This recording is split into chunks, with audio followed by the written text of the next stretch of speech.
means the laws of how far a person could walk really on Shabbos and Yom Tov. It's not just Shabbos, and the restrictions. The focus the Torah wants for us to stay stationary in some certain extent on Shabbos. We should stay in our area. I mean, Shabbos is not a time for travel. So the Torah gave us a larger amount of space, and the rabbis broke it down to 2,000 amma. Now we learned a few of the laws, and as such, I think that we went a little maybe faster than I would like. So what I'm going to do is I did some work with my pal in ChatGPT. So let's bring up some charts, and then we're going to go look at the charts first, and from the charts, again, if my internet cooperates, it's been really off lately. Here we go. So the laws of Shabbos. Barbara, please, if this class goes starts freezing up, let me know sooner than later so I could try to do something about it. Okay, will do. I thank you. Okay, so we're holding law, I believe law 7. We did law 6, which was a complicated law. Now, before we go, it pretty much got a pretty decent read on what we should be looking at. So I have these charts here. We're going to first go to the actual drawing. Okay, so if you look at this chart, I hope it shows up. He breaks it down to 30 parts. Not all of it we learned yet. We'll go through it and then we'll review it when we finish the chapter. Okay, so this is the basic tchum. I hope everyone sees. Number one in the chart, hey Julie, is the basic tchum. If this is the city and a person's living in their city, so you have 2,000 amas in every direction to walk.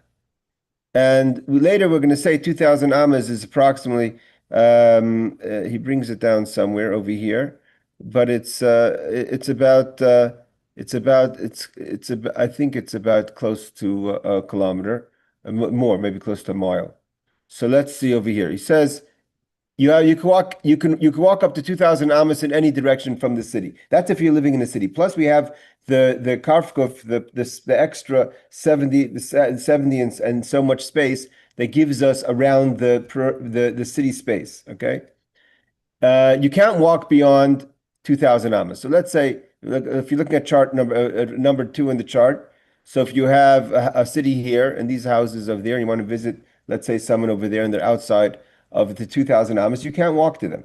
You can't walk there on Shabbos. You should be stationary on Shabbos. Now, where does the Eiruv come in?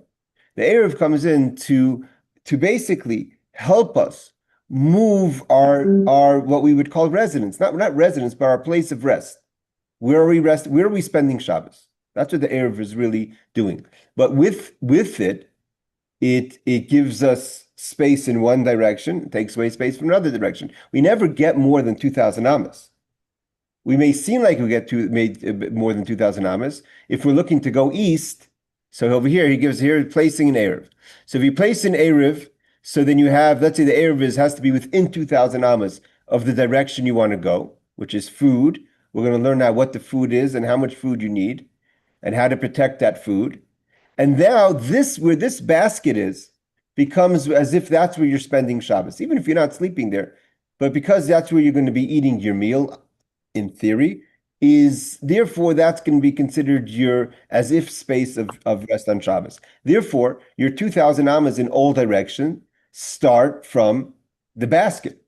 So if you're going to put the basket 1,990 amas from the city going east, then you can continue going another 2,000 amas east, or for that matter, west, but you can only go 2,000 amas west. The question is if you want to go back, or how much forward do you want to go to the space? Okay, here he says like this: what you gain and what you lose. Before the Eiruv, if this is the city, you have 2,000 in every direction. After the Eiruv, if you're putting the Eiruv far to the east, you have 0 to the west, because you've moved and not only do you have 0 to the west, you have 0 really to any other direction but east, because now where the Eiruv is your space. So for you to walk south or north from the city, you're also walking further than 2,000 amas away in a diagonal way away from your Eiruv, right? Because if you're going to put the Eruv in a direct line, in B line, straight 1990 amas, so if you're going to start walking north or south, you're also walking away. You can't walk out of the 2000 amas space of where the Eruv is. The Eruv becomes your place of residence. Okay, I'm not sure what he means over here with number 5. Two travelers have a tchum overlapping. That's not a law where we're holding. That's the law really in the laws of a public place. Okay, now over here, we're going to get to over here now. So this top chart shows us what we're doing with what we're accomplishing with the Eruv.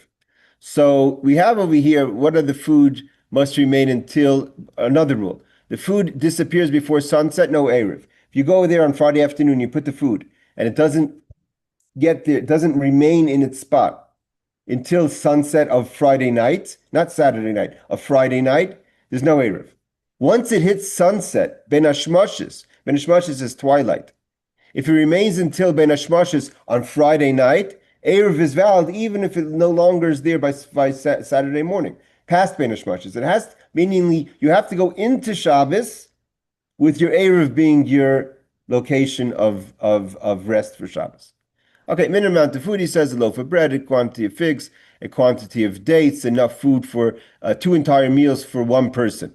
So that's the kind of amount of food you have to make this Eruv. Can you appoint a messenger, we're going to learn, to make your Eruv for you? The messenger replaces the Eruv before Shabbos and makes proclaims it as a place of rest for you, not for him, for you. Because he has to make the declaration. So, like he says, with this Eruv, I will walk 2,000 amas from here. So there has to be an actual declaration saying, and this has to be said before Shabbos when you place the Eruv. And if the messenger is being sent, then the messenger says it on your behalf. Okay. Then you have over there, city on one side, the new boundary extends beyond this city. So you have, again, like we said, if you put the Eruv over here, so now you're going in this is because this basket is your location. So your city, now what we learned about in Law 6, which was complicated, is how much space does the city take up? Let's say you didn't make an Eruv. And the city is, like we learned, the city is the size of Nineveh, right? It says about Nineveh, we learned about in the Torah, that Nineveh is a walk of 3 days. That's very long, by the way, because I'm not sure what that means. Am I with you still? Jonathan, you hear me? Yeah. So Jerusalem, it doesn't take 3 days to walk. So I don't know what it means to walk 3 days. If it means to walk the whole, it's a big city, right? So if you have a large city the size of Nineveh, it's still not going to be affected by the Eruv. The Eruv doesn't start until after we said we leave the cluster of houses, even if there's no city wall. Once it gets out of the space of the 70 some odd amos, so then starts the counting the 2,000 amos. So therefore, let's say if you're going to go to the city on the east and the city lines on the west, you could have 10, 15 miles between where the west starts and the east starts.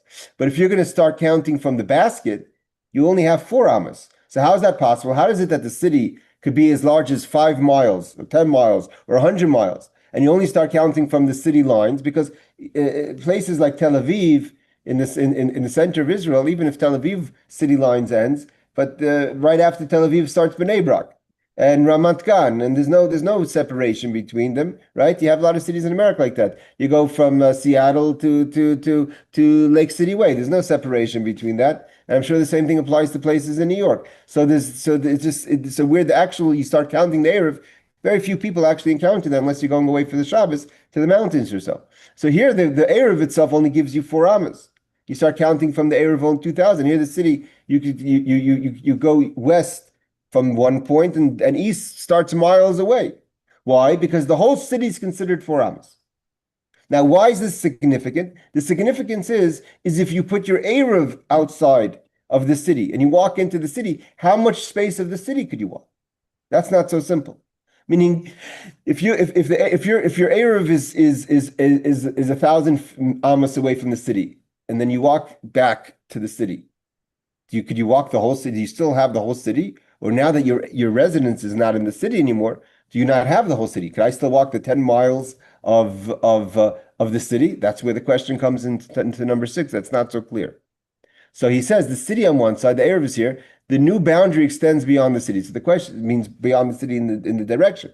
But in 6, we wasn't so clear because the machlekes, if the city takes up 4 amas, if the question is like this, if let's say you have the Erev over here, and you go back west, you're trying to go east, but you could go back west. You only have 2,000 amas from the Erev. So now, if the Erev is your residence, you go into the city, and after a few houses, you already passed 2,000 amas. How much further could you keep walking? It's not so simple. According to some ideas, you have to stop walking as soon as you hit 2,000 amas. Means you can't go back. And where the question is even more complicated, is if your house is in the city, is so if you start walking from the city wall and you walk towards your Erev, and now so that you only start counting 2,000 amas from the city wall or the city and the last house, and you go to the Erev. So now you're at your official residence for Shabbos, and then you have another 2,000 continue going east or 2,000 any direction from the Erev. But now you want to go back to the city. And let's say your house is way into the city. Could you even walk back to your home? Because it's complicated, right? Because go back to your home is going to be is further than 2,000 amas from your Erev. Okay. Village to village, the Erev must be placed in a spot that can acquire the destination of both sides. If you want to use this, go from one city to the next city, that's also a question, is how much of the next city could you walk? Does it have the Erev have to be in the complete city? One thing is for sure, if the Erev space from this basket to village B is let's say 800 amas, and the city itself is 400 amas.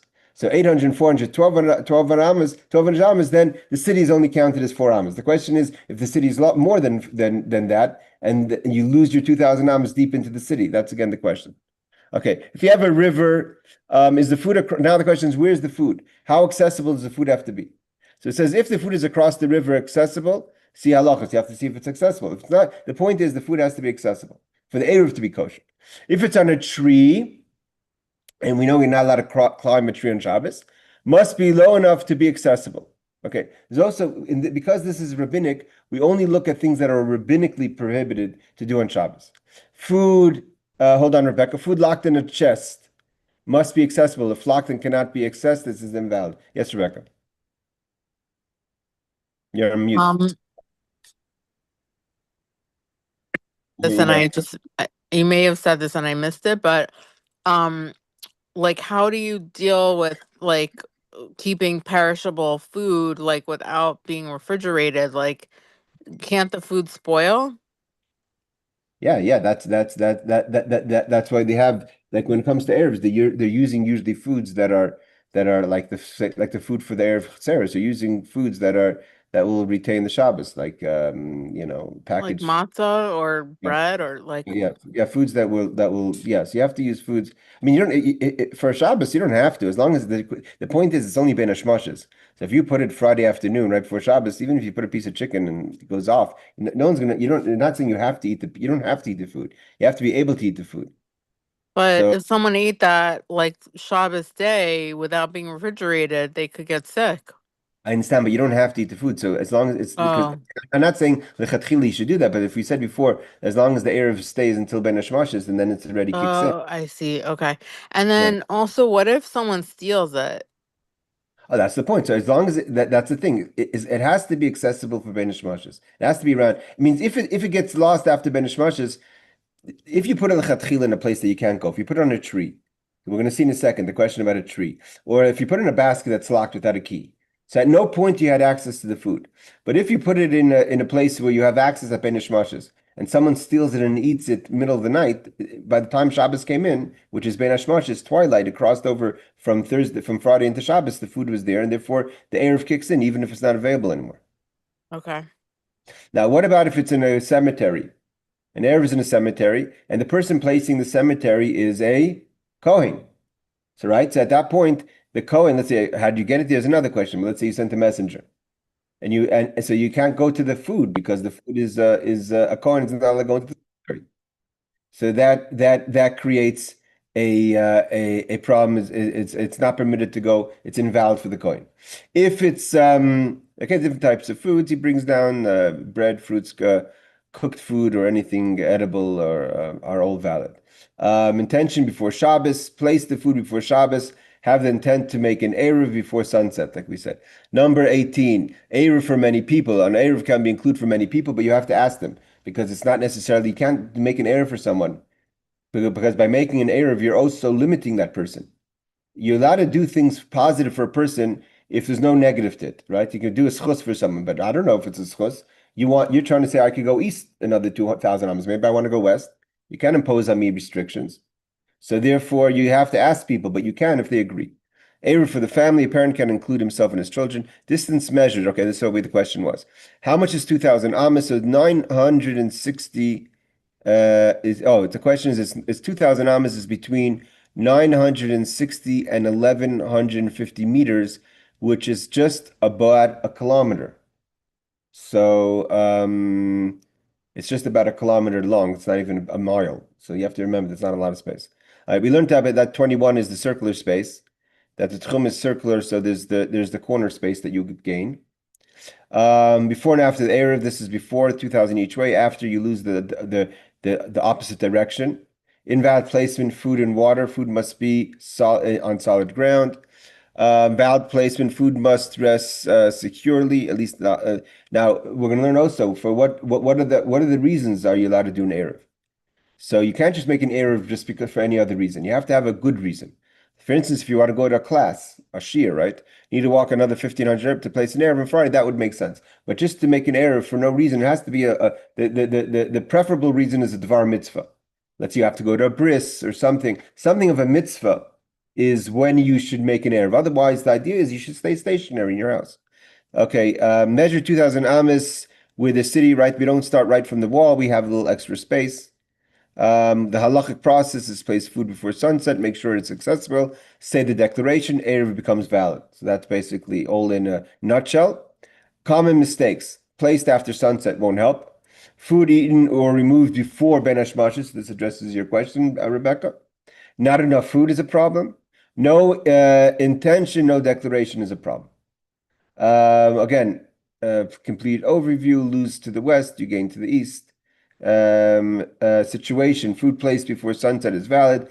Food remains until Ben Hashmashis is valid. Messenger places is okay. Food accessible is okay. Not enough food is a problem. No intent for declaration is a problem. Food in forbidden places is a problem. Just to give a little bit, another little preview, Rebecca, to your question. So again, this is just the valid is before Shabbos, sunset, and Ben Hashmashis. That's to remain. Your hand is still up, Rebecca, so I'm not sure if you have another question.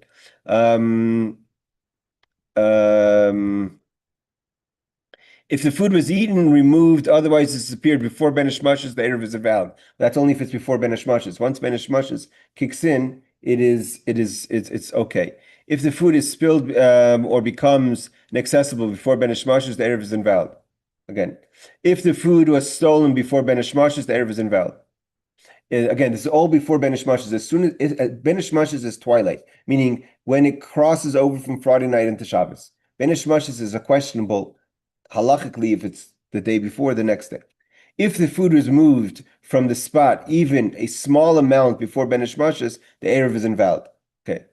If part of the food was eaten before Ben Hashmashis, the Eruv is invalid. If the food becomes spoiled, there you go, Rebecca, your question. Or in a state that people no longer want to eat it, want it before Ben Hashmashis, the Eruv is invalid. Again, but this is Ben Hashmashis. So if you're going to put a piece of chicken right before Shabbos, so even though tomorrow morning you wouldn't want to touch it, or a piece of fish, but as long as it crosses over into night, that's fine.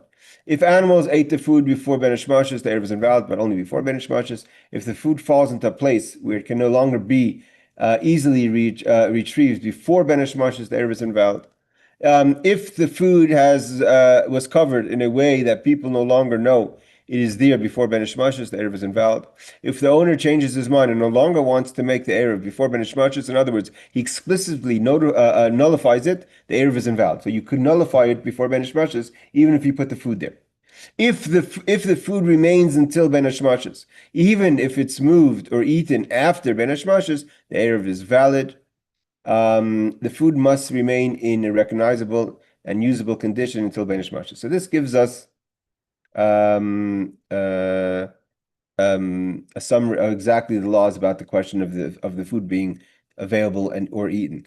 The critical time is Benish Mashas. Anything that happens after that does not affect Eruv. So that's the bottom line. Okay. Now let's go back. Now the reason I wanted to say that the question, this is Kitzur Shulchan Aruch, the laws of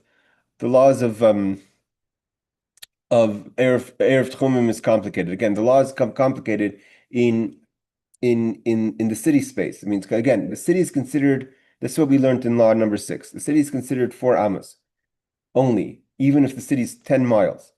Means the city only takes away from the 2,000 amas 4 amas. But the question is, in what scenario is that? That's there's machlekes. It's not so clear. Like the Mishnah Brura over here says, I think it's the Mishnah Brura. The Mishnah Brura over here says that if we can stop praying that everything works fast enough here. Okay, so I think this is the Mishnah Brura says over here, Tess.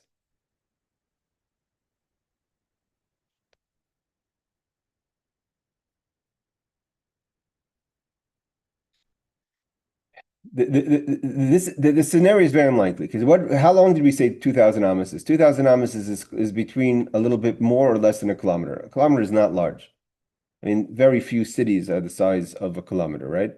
So if I put the Eruv outside the city, for the end of the 2,000 amas, right? So if it's right, we put it like we put it like in the picture. We put it away from the city, right? It's away from the city, just under 2,000 amas. If the next 2,000, if the 2,000 amas from the Eruv till the end of 2,000 amas, the whole city is included, then you could say that the city only counts for 4 amas, and then it doesn't. Let's say, for instance, like we have 1,000 amas, and then the city is only 200 amas, which is nothing. So then those 200 amas don't count. It's only 4 amas, and then you don't lose 200 amas. The point is, do I lose city space? Very few cities are that small, but in theory, that's the point. Or it doesn't have to be a city; it could be any kind of cluster of homes. So the question is that as long as you have a cluster of homes and it finishes, the Eruv finishes, means the 2,000 amas finish from the Eruv at the end of the city. The question is city line or past the city line or the cluster of houses line. Then how much space does the cluster of homes or the city take up? Does it take up the actual space or only a theoretical 4 amas space? That's really the question we have. But if it finishes, if the 2,000 amas finish in the beginning of the homes or the city, so there's no way that you get another 2,000 amas outside the city, and that's where it becomes very complicated. Because if you put an Eruv, let's say you want to walk to a bris, and you need 4,000 amas from your house, from your city line, but to get from your home to your city line could be 10 miles or 5 miles or 2 miles. So that you could walk all that space, because that's 4 amas where you are now. But now once you get to your Eruv, kind of, the question is, can you go all the way back to your home? That's not so simple. Because to go back to your home means you have to go from the city wall way more than the 2,000 amas from the Eruv. All right. That's where this footnote in number 16 came in a little complicated. If there's less than 2,000 amas from the Eruv to the city, the entire city is like 4 amas, and you can walk another 1996, meaning less the 4 amas of the city, outside the other end of the city. But he says, Shulchan Aruch 408, that unless I'm not understanding, but from the laws I understand from the Rambam, and looking in the Shulchan Aruch, that only applies if the 2,000 amas go to the end of the city. If there are exactly 2,000 amas on the other side, you may also consider the whole city as 4 amas. But that's the Mishnah Brura, but that's only if the 2,000 amas finish at the city line. But if you go into a normal city, 2,000 amas finishes well into the city, and then you have much more of the city. You can't walk in the city past the 2,000 amas on the way back if you want to go back in, or if you're going into a city. That's all the questions. If you're going into the city via the Eruv, how much do you get the whole city or not? That's not so simple. Again, these are complicated laws. It may seem like it never happens, but again, it always happens if you're going out to the mountains. If you're going to the country for Shabbat, if you go to the if you go to the country in New York, upstate New York, in the summer now, summer months, that question comes up all the time because the bungalow colonies, it's not so simple to walk from one bungalow colony to the next. Are there enough houses to connect the bungalow colonies? Are there enough houses to connect even from your house to the next person's house, depending on the size? So these are all questions. Again, a kilometer is not that much space. All right, Kesid Oisin as Eiruv. How do we actually make the Eiruv? So it says, Lekeach paskidei mazon shtei sudais. You take enough bread for 2 meals. Oy lifton, kegoin betzalim, tznoin ukadayma, other kinds of spreads. Yesh boy shir la'achlei mapas, that you could eat with the bread. Shikadei mazon shtei sudas makes up a total of 2 meals. I think we did this law. Chutz min hamelach min hamayim, you don't count water and salt. She'eim arvim behem, that's not part of an erev, so that doesn't make up in volume of food. You go to the place that you want to place your erev. You make the blessing. Asher kedeshanu b'mitzvosav v'tzivanu al mitzvahs erev, because it's a mitzvah even though it's a rabbinic. And then you have to make the declaration. This is the declaration. With this erev, it should be permissible for me to walk from this place where the erev is. I have a total of 2,000 amas again, which is between 950 and 1,150 meters. L'chol ruach, every direction from where the erev is now placed. And then you go home. You can put one erev for many Shabbosim. Again, that only applies to food that could stay fresh for that amount of time. It has to be in a protected place. It shouldn't get damaged. It means if you know for sure, if you have a hut or someplace to put it in, that you know animals or nothing's going to get there, or bugs for that matter, that would make it invalid. So then you could assume that it's still there. But otherwise, you have to check before Shabbos. Okay, let's see footnote number 18. The main stipulation of acquiring shvisa, okay, the word shvisa means your resting place, is to be there in person at twilight until dark. The Ramban said that you may make an erev by having a prescribed amount of food in that place at the onset of Shabbos in Mishnah Berurah. Meaning, what the Mishnah Berurah is explaining is what is the food? Is the food a substitute, or is the food the ikar? So what he's saying is the main stipulation is to acquire shvisas to be there in person. If you go in person to that place and wait there until Ben Hashmashas, so that it's the best case scenario. You don't have to have food. You say, I'm making a declaration, this is my place of shvisa. But I don't even know if you have to make a declaration because you were there on Shabbos. But if you don't want to be there when night comes in, you want to come there Friday afternoon and put the food there. So you could be home at night when Shabbos comes in. So then you need the food. But the main thing is where you are. The food is a way of, as a substitute to where you are. If you are Shabbos entering, when Shabbos enters, you are where your Erev should be, that's even better than an Erev. Okay, 19, 20 is just a reference. 20 is, there are other things you may not use for an Erev, such as spices, raw beans, because they're not edible, and anything that is that is only marginally edible is not to be used. I'm not sure what the definition of marginally edible is, but I guess we have to assume like beans or what have you. Okay, 21. If you did not say, what happens if you didn't make that declaration? If you did not say this, it's not a valid erev. So it says the Magen Avram. The Magen Avram says putting the food is not enough. You have to make the declaration, meaning to say the declaration is only necessary if you're not there when Shabbos comes in. But if you're there, you don't need to make the declaration. The whole point is the declaration is as a substitute because you're not there. So you're making a declaration for Shabbos. This is my shvisa when Shabbos comes in. If all you said was this should be an erev, it is sufficient according to the Chai Adam, even if you didn't say the entire declaration as it's prescribed in the Halacha. If you made an erev by being there from twilight until dark, you need not say anything. So like I said, the Pri Megadim says obvious. If you're there, then you're kind of shvisa by you establish that this is your resting place by definition by being there. 22 is the reference. Okay. Now, again, we saw a lot of these things in the chart. You don't have to be there yourself. You can make a messenger. Then the blessing should be made by the messenger. And then he makes the declaration that I'm making a declaration with this Erev, I'm a messenger, that this person, so-and-so, the shliach has to mention the person that's benefiting, not himself, because he's just the messenger. The shliach means to say the shliach himself, the emissary himself, he could still walk wherever he wants in the city 2,000 amas. It's nothing to do with him. He's just a messenger. So the messenger has to, of course, mention the person he's a messenger on behalf. What kind of person has to be a shliach that you could use? It has to be an adult, ubarda, someone with sane mind. You don't send a minor. This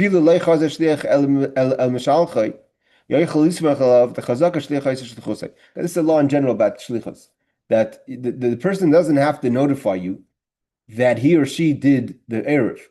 Even if you don't see them again, but you've made up that the person should go and be your messenger on your behalf, you could be saimach, you could rely that the messenger did it. Why? Because we have a chazaka.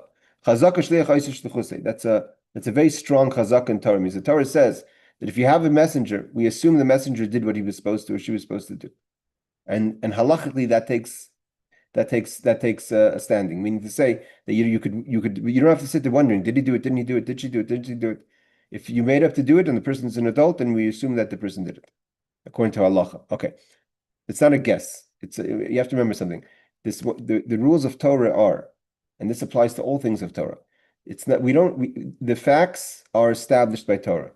The Torah doesn't reveal the facts. The Torah establishes the facts. There's a big difference. When Torah accepts something as a chazaka, it's not saying that the Torah is telling us that in our understanding of the situation so and so. If the Torah says the situation so and so, it's so and so, without disregarding the fact of logic. Like, for instance, if the Torah says that a person who lives 3 years in a property and says that the reason I lived here in 3 years is because I bought it, I have no documents, then it's a chazaka. Anytime we use the word chazaka, Torah establishes the fact. Famous story of the Tzemach Tzedek.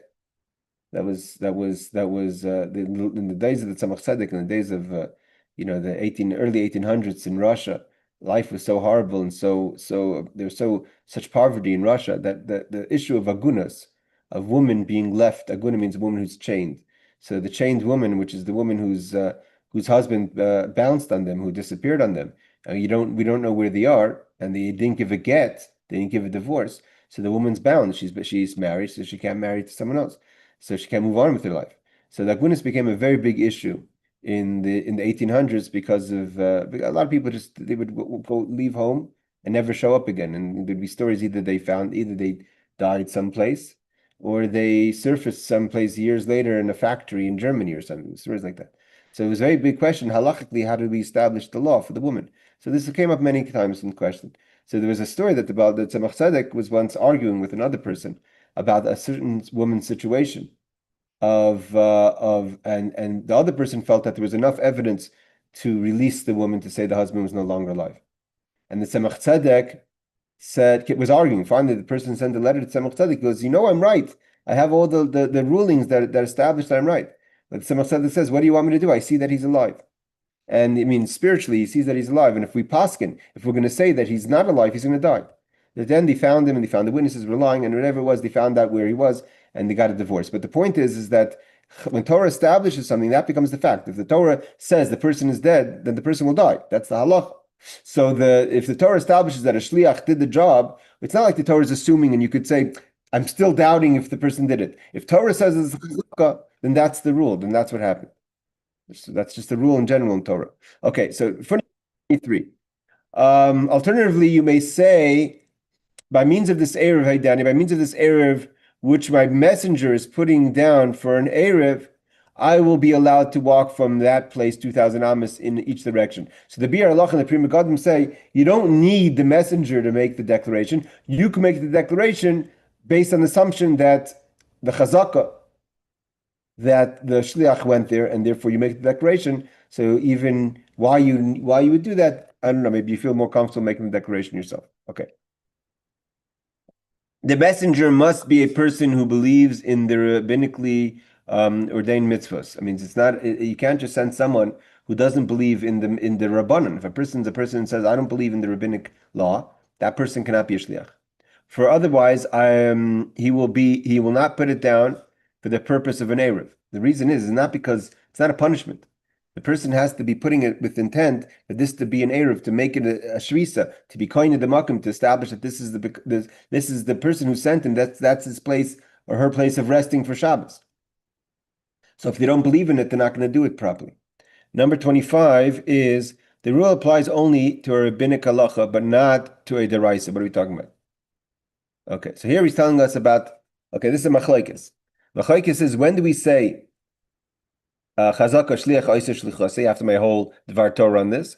So there's a machlokes. He says the rule applies only to rabbinic halacha, but not to deraisa. So says the Tosfos in Mesachas Eruvin 32a. Meaning to say, Tosfos does not apply that chazaka to a question of biblical of deraisa. Something that's a biblical question. We're not going to say a chazaka that the shliach did it, which means to say the Tosfos is not using so much a chazaka, the strength of chazaka, but more as an assumption, because we're assuming it based on the leniency of rabbinic law versus biblical. If Tosfos would hold it has the power of a real chazaka, then he would apply it also to daraisa, to a biblical.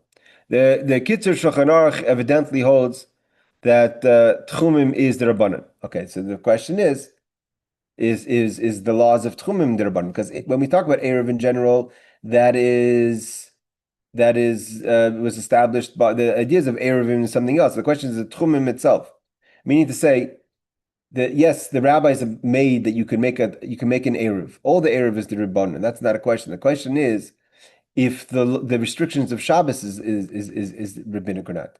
Meaning to say, first of all, there's two things. Even biblically, according to most opinions, you have a lot more space than the 2,000 amos. You have the whole space of the camp of the Jewish people in the desert, which is much more than 2,000 amos.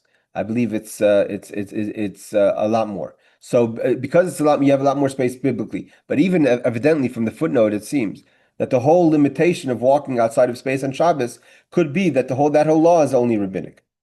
Meaning to say, is why is the footnote saying this? Is because the fact that the Shulchan Aruch just says blankly that chazaka is a shliach oiser shlichasai, is because even if the Eruv itself is rabbinic, but if the prohibition of walking out of your space is biblical, and Tosfos says we don't apply that rule of shliach oiser shlichasai to biblical law, so we have a bigger problem, because according to Torah, you can't walk more than 2,000 amos. And we don't assume that the messenger did it on rabbinic law, on biblical law, only on rabbinic law. So the fact that the Shulchan Aruch, the Kitzur says that we could use the assumption means that he holds the whole prohibition of walking out of 2,000 amos is only rabbinic. Although we could say I don't know, I have to study more the laws of the question of this chazaka. It could be there's others who argue on Tosfos. Maybe it doesn't seem like maybe there aren't those who argue on Tosfos. Maybe Tosfos is just clarifying the chazaka, this specific chazaka. We apply the chazaka to many things. Other things in life we do chazaka. The chazaka the mace part. I mean, there's literally monetary and halachic questions that we use chazakas for. Monetary laws and marriage laws. There's a lot of laws that Torah establishes allowing people to get married, even though it means we have rules where we allow people to marry women specifically, which the problem is if a woman's married, to assume if her husband passed away or not. We use a lot of chazakas for these things, even though it's also biblical. So the chazaka, I think that Tosfos is talking about, I think is only this chazaka. I have to check it if it's talking about.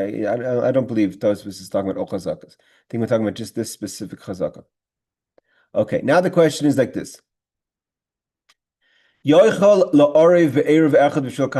make one Eruv for many people. Let's say a big group of people want to go to a bris, right? But the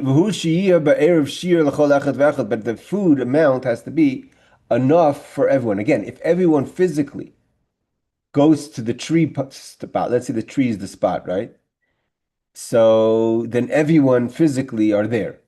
So you don't need an Eruv. But if you're sending food, Eruv Shabbos, again, there's such a thing of today, he doesn't talk it yet, where even if you just start walking towards the place, that's also good enough. Okay. There has to be enough food for everyone. And just like we say be'erev chaseres, you can't. An erev has to be done through kinyan, and a kinyan has to be done through acquisition, and it has to be done. Someone else has to be the person that's making the acquisition on their behalf. That's one of the laws of acquisition. That's why when we do different shluchas, we do it with something else. Like we said in Erev for to cook from Friday to Shabbos on Yom Tiv, right? You give it to someone else. Someone else should take it on your behalf. We learned that already. So too by Erev Chatzeres, you have to have someone else to do it if you can. Okay, as I said before, you can't assume a person wants to walk with you, right? If I say, I want to walk to this bris, and I know that my friend wants to walk with me, you can't assume that. You have to ask them. Why? Because the person maybe doesn't want to walk, and maybe he wants to walk in another direction. So you have to ask them first. Imhu shliach lekulam oimer, and when the person who's on behalf of everyone has to say, yihi muter lepleni lepleni v'manichi gam mishvilay oimer leave lepleni lepleni. Okay, you have to mention everyone in the declaration, and if you're included, you mention yourself and everyone else in the declaration. Okay, so the declaration is okay, and you have to do it for other people is okay, but you have to ask them first. Except for a child less than 6 years old, that person doesn't have to have food in the Erev. And 1 day old, 6 years and 1 day old, who is automatically included in his mother's Erev. Okay, so anyone, that's if his mother's going there. So it says that evidently anyone under 6 in 1 day doesn't have to have food in the Erev. You do not need your children's consent if they are minors. You don't have to ask your children, do you want to walk with me? It's actually interesting. It's not bar bas mitzvah. It's a question, you imagine you're living in a place, your kids want to play.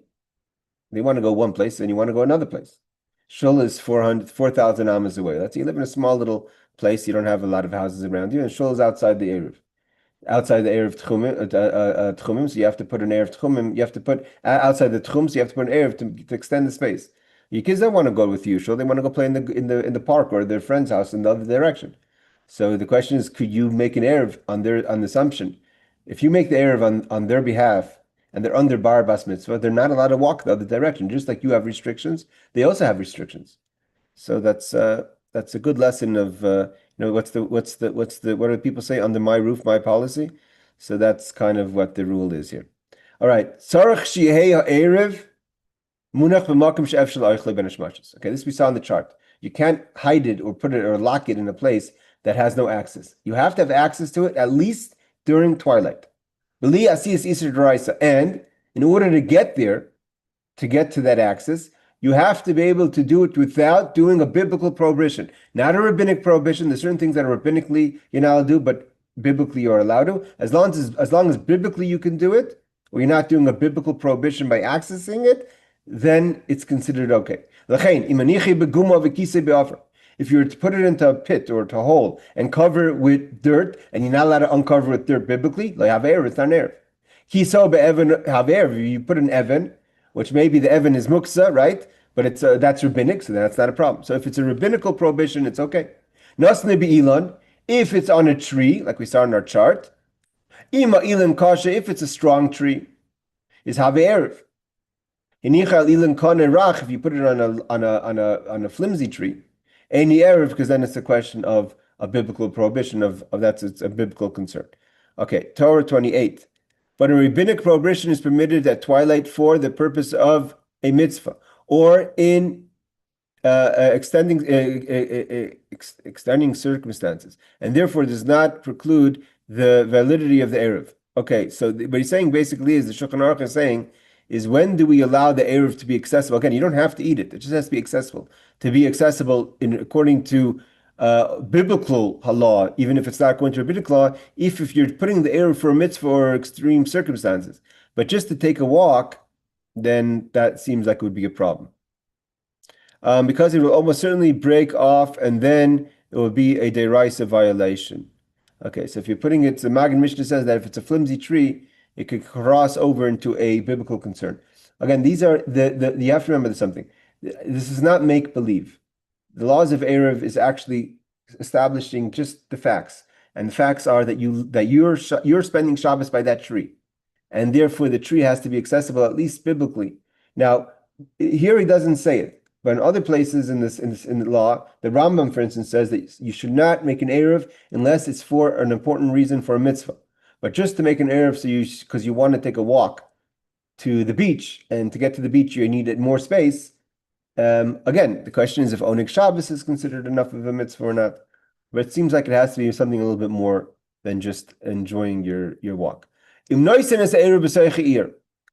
So let's say you put an Eruv in a city outside of your space, because otherwise it would make no sense. To put an Eruv outside your door doesn't really accomplish anything. As I call So let's say you're sleeping in a tent outside the city. We're not going to get into questions of why, but let's say a scenario. You're outside the city for Shabbos, but you want to walk into the city on Shabbos, and you're within 2,000 amos of the city. So you go before Shabbos, you put an Eruv in the city, because you want to go into the city. You want to spend Shabbos in your cabin that's within a kilometer outside the city.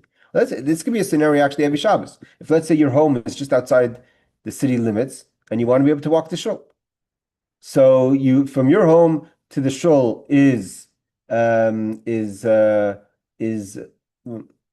truth is that scenario doesn't make sense, because to get to the Eruv has to be 2,000. So that scenario wouldn't be the point. The point would be if you want to go outside the city another direction, because otherwise you're not accomplishing anything. So I mean, like, if you put the Eruv in the city, it means you could walk to the city. So you don't need I know what he's getting at. I see. Okay. Nice sense Eruv b'torach here. As I call here nach Shabbos le'makan Eruv yochalechas kol here. Afilu higdol moed v'gam lechutz lier kedei ibura utchum Shabbos. Shari nechshav kilu hudar b'yisir. This is the question. This is the point. Sorry. If you were not making Eruv, and you're staying in your house is outside the city, let's say outside the residential area, and the shul is deep into the city. If you don't put an Eruv there, then your place of shvisa, where did you rest Shabbos? In your home, that where you slept, in your sleeping bag, your tent, your home, whatever, your mobile home, whatever it is that your place that you're outside the city. Then you only have 2,000 amas as soon as you walk into the city. But you can't walk the whole city, because you didn't get the whole city. You only got 2,000 amas from your place. If you put the Eruv in the city, so then it's as if you're living in the city. So now you could walk to the city. Once you get to the city, even if the shul is 5 kilometers from the city line, you could walk to the shul, because you made the city your home for Shabbos, your resting place for Shabbos. So that's what you would gain. Again, if your home or your place for Shabbos is the tchum is within 2,000 amas of the city line or the residential line.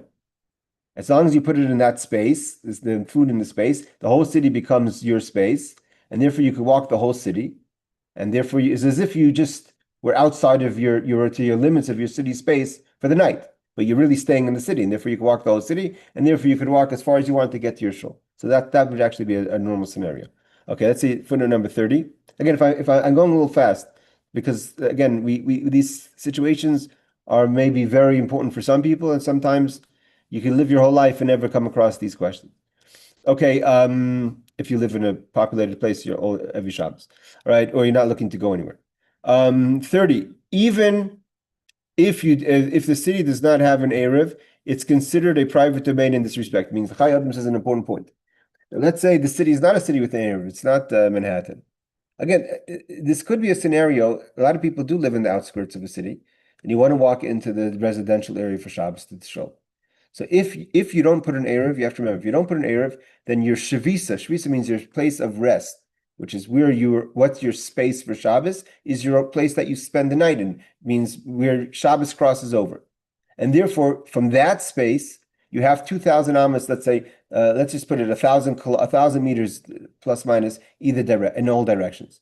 Even if within that 1,000 meters starts to become a residential area, a city, and so you could walk 2,000 amas into the city, but you still have to stop when you reach 2,000 amas, because you don't get the whole city, because your 2,000 amas end in the middle of the city.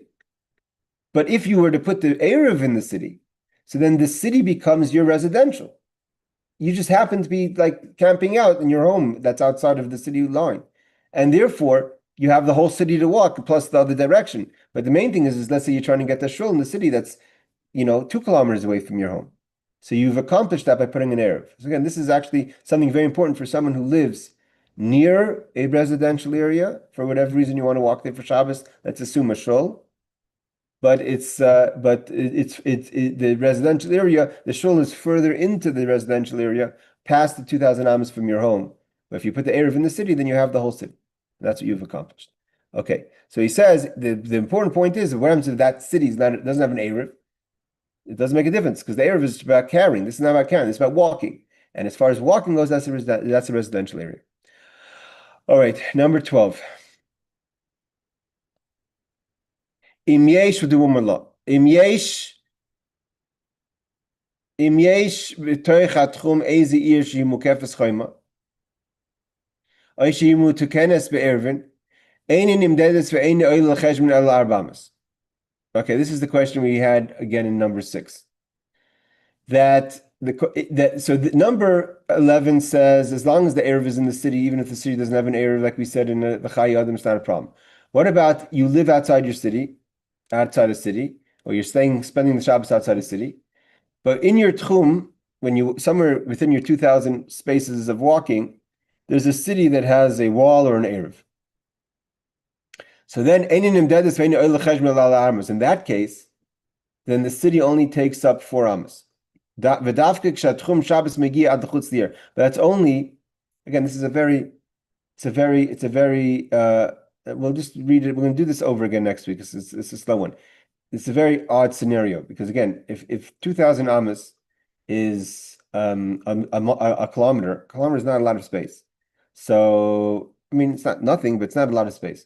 So you have to have your home outside of that city. You walk into the city, but your 2,000 amos from your home goes to the end of the city. So the question is, how much does the city take up of that space? It means the whole city is in the 2,000 amos, the entire, from the beginning to end. Let's say you're going west into the city. So from your home until the end of 2,000 amos, the entire city is included in that space. So how much space did the city take up? Because in actual, it took up maybe almost the entire space. But halachically, it only takes up 4 amos, which means you could continue walking in the west, everything you had from your house minus 4 amos. Right? Is that understood?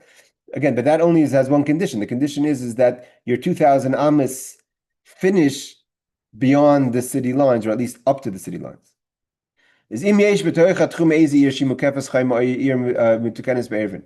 Eini nimdedes ve'eini oil l'cheshbon el arba amos. That space of an Eruv only takes up 4 amos on condition. V'dafka kshatchum Shabbos megi ad chutz lir, but your 2,000 amos has to go to the end of the city. Going, for instance, shemin ha'eruv ad ha'ir. There's an Eruv. Min ha'eruv ad ha'ir yesh chamesh meyos amma. Right. So you put an Eruv, and the Eruv now gives you 4,000 amos total from your space. But the Eruv is now your space. So from the Eruv to the city is 500 amos. Let's say 500. We're saying that each, pretty much an amma is a half a meter. So 250 meters from your Eruv till the city. And the city itself is an additional 1,000 amos. So that's 1,500 amos so far of your space. So you still have another surplus of 500 amos after the city.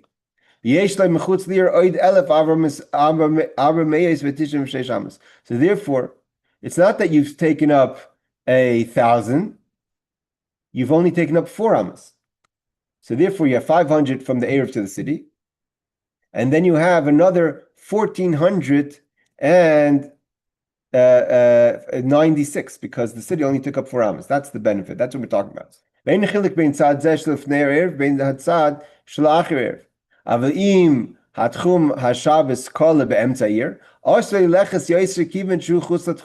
the point is that if your 2,000 amos, your 1,000 meters, ends inside the city, then that's a problem. You can't walk past that. So if you're walking into, I don't know if Barbara, let's say, if she was able to walk into wherever, if you lived in theory, Barbara, outside of I don't know if, I doubt your place is considered private, that private, that there's not enough homes around you. But let's say you would.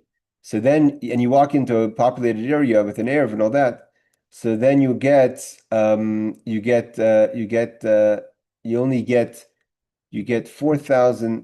only lose 4 amos.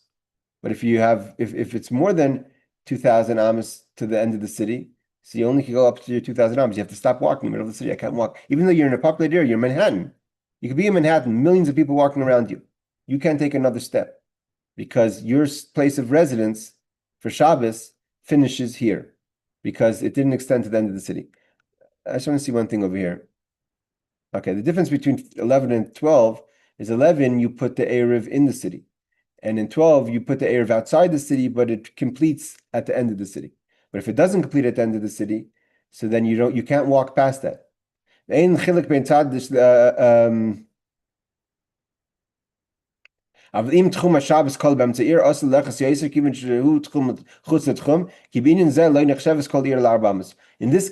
if the Eruv is outside the city, and the 2,000 amas after the Eruv finishes within the city, you can't walk another step past those 2,000 amas. Again, so you could walk into Manhattan. I don't know if that's possible in theory, but hypothetically, if it was possible, you could walk into Manhattan, be standing middle of Fifth Avenue, or a place like that, and you can't take another step in the other direction because your tchum from your home ends here. 31. There is a difference of 4 amas because you'd lose 4 amas in the city, the way we said before. So that's why it's 1496. See Shulchan Aruch 401. He's not going to try to explain this more because these are complicated laws. We're going to stop here, even though we're going to continue. Hold on. There's no footnotes in the next law, so let's just do it either way. Es Eiruv Karov Shnei Alafim Ama Mechutz Lier. Shulchoizer Achakach Liiroi Kolo Apayim Amrim Mimakim Eiruvei Betchilas Ha'ir Koidim Beisai Aser Loi Afilashul Beisai. This is the law I said before. This is a very complicated law. Comes Friday afternoon. Let's say you want to go to morning bris, right? The bris starts at 8 and finishes at 10. And it's July, August, Shabbos. Shabbos finishes in Seattle at 10 o'clock at night. So at 10 in the morning, your bris is over. The problem is that you live deep into the city. You put the Eruv 2,000 amas from the city. But from the Eruv where it stands now to your home is, let's say, 5,000 amas, right? Let's say it's 2 kilometers, 3 kilometers. So you could walk from the city line to your Eruv, and from your Eruv to the bris, let's say, continue. So you went for a mitzvah, like we learn next week, that you should only do it for a mitzvah. So you've got to the location. Now you want to walk back home because it's only 10 o'clock in the morning. The problem is you go to your Eruv, so you're within 2,000 amas, that's fine. Now you want to continue walking from your Eruv back into the city. The problem now is from your Eruv back into the city to your home is more than 2,000 amas. You can't go there. Once you leave the city and you go to your Eruv, you can't go back to your home if it's past 2,000 amas. And that's where it's a little... It doesn't give footnotes because it's complicated. So that's something you have to take into consideration before you start making grand plans. All right, ladies and gentlemen, thank you for joining. I hope the charts helped. I hope this class was a little easier than last week, and I hope it was a little bit more understood. Thank you, Bye. Rabbi.